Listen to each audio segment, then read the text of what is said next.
माननीय प्रतिपक्ष के विपक्ष के नेता ने जिस विषय का नोटिस दिया था,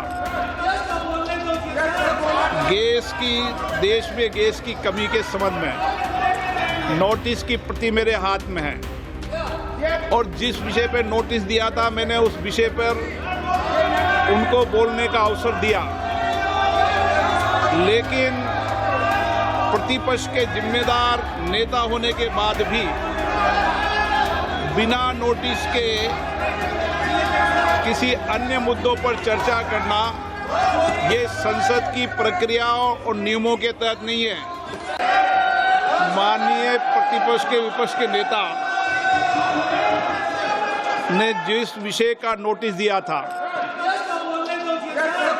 देश में गैस की कमी के संबंध में, नोटिस की प्रति मेरे हाथ में है और जिस विषय पर नोटिस दिया था मैंने उस विषय पर उनको बोलने का अवसर दिया, लेकिन प्रतिपक्ष के जिम्मेदार नेता होने के बाद भी बिना नोटिस के किसी अन्य मुद्दों पर चर्चा करना ये संसद की प्रक्रियाओं और नियमों के तहत नहीं है।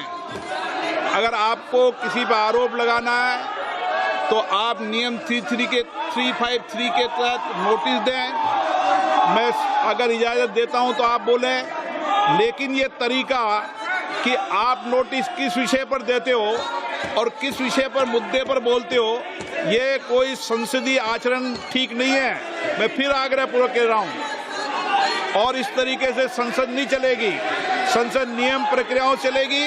मैंने सुबह भी कहा था, आज भी दृढ़ता से कह रहा हूं कि संसद नियम प्रक्रिया से ही चलती है, किसी को भी कोई विशेष अधिकार नहीं है।